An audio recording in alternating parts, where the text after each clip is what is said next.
Olá, continuando a tratar da ceia do Senhor, eu quero falar hoje sobre uma recordação amorosa.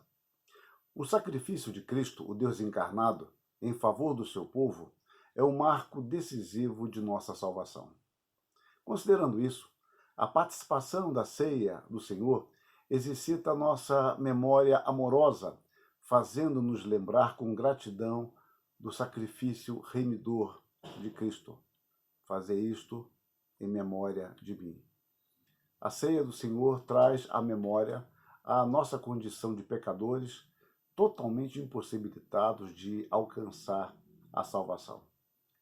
Se não fosse a obra graciosa, voluntária e sacrificial de Cristo em nosso favor, jamais seríamos salvos.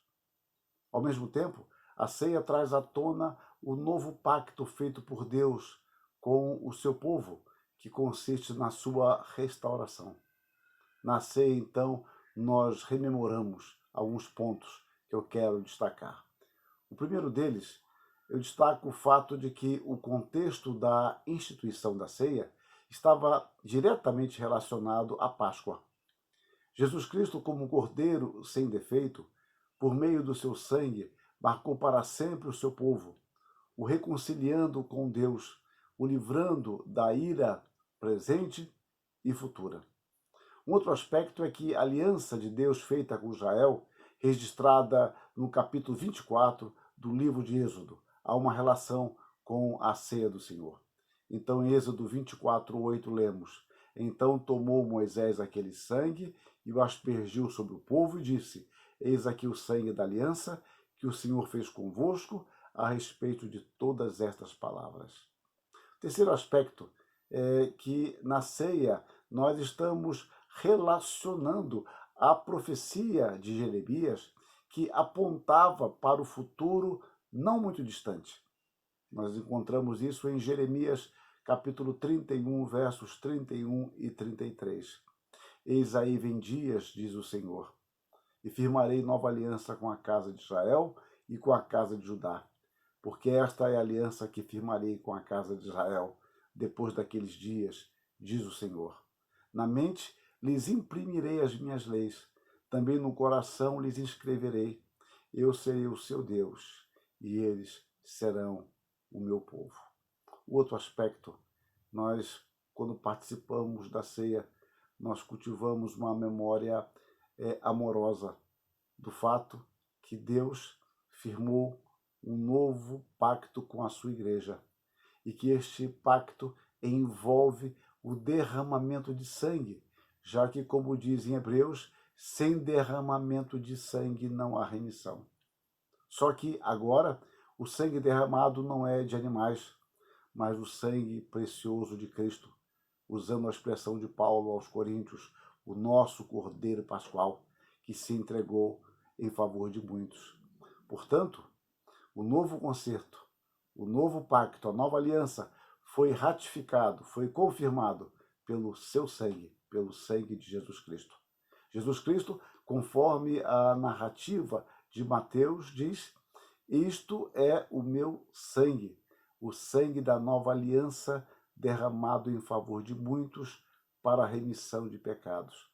Por isso, participar da ceia significa reavivar em nós a confiança do pacto de Deus conosco, que nos garante a certeza da vida eterna.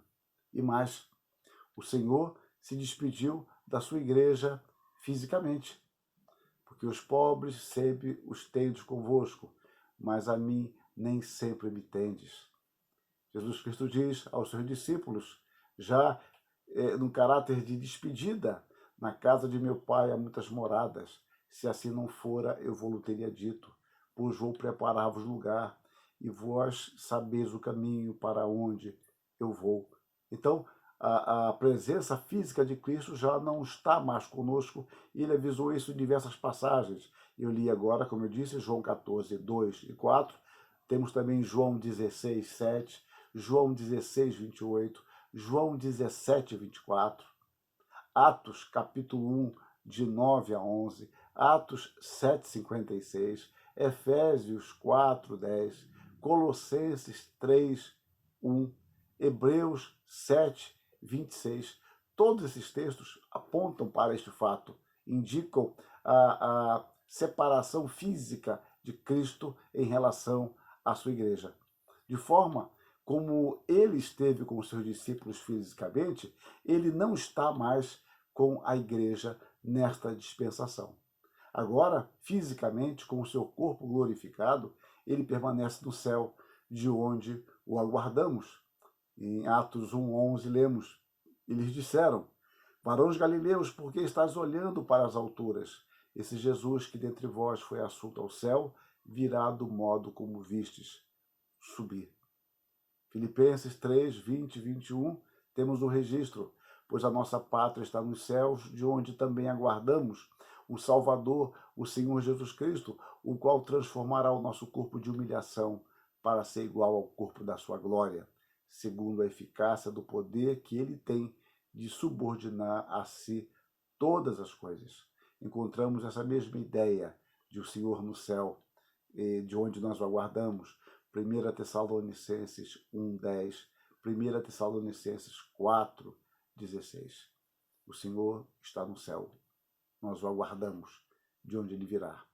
Porém, ele está conosco, de uma maneira não menos intensa, por meio do seu Espírito.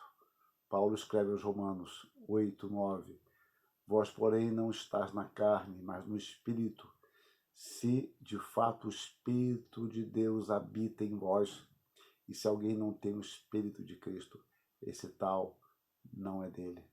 Gálatas 4:6. E porque vós sois filhos, enviou Deus ao nosso coração o Espírito de seu Filho que clama, Abba, Pai. Meus irmãos, o Senhor não nos deixou órfãos. Ele mesmo está conosco aqui e agora e para sempre. No contexto que eu falei de despedida lá de João, capítulo 14, 15, 16, 17, ele diz aos seus discípulos: e eu rogarei ao Pai, e ele vos dará outro Consolador, a fim de que esteja para sempre convosco, o Espírito da verdade, que o mundo não pode receber, porque não o vê nem o conhece. Vós o conheceis, porque ele habita convosco e estará em vós. Não vos deixarei órfãos, voltarei para vós outros. Repare, ele fala da sua partida e da sua volta. Então, ao participarmos da ceia, enquanto aguardamos o seu retorno glorioso e triunfante, recordamos o feito do Deus encarnado a favor do seu povo, realizado uma vez por todas e para sempre. Vejam, meus irmãos, que coisa magnífica. Nós não relembramos a obra sacrificial de Cristo como um fim em si mesmo, mas uma obra sacrificial que alcançou o seu propósito, e o Senhor venceu a morte, venceu a carne, venceu o pecado e foi para junto do Pai. Nos deu o Santo Espírito, que procede do Pai e do Filho e que agora nos cela. E nós temos na ceia um rememorar desses fatos, apontando para a volta gloriosa do Senhor. Que Deus nos abençoe e que nos alimente nesta certeza. Amém.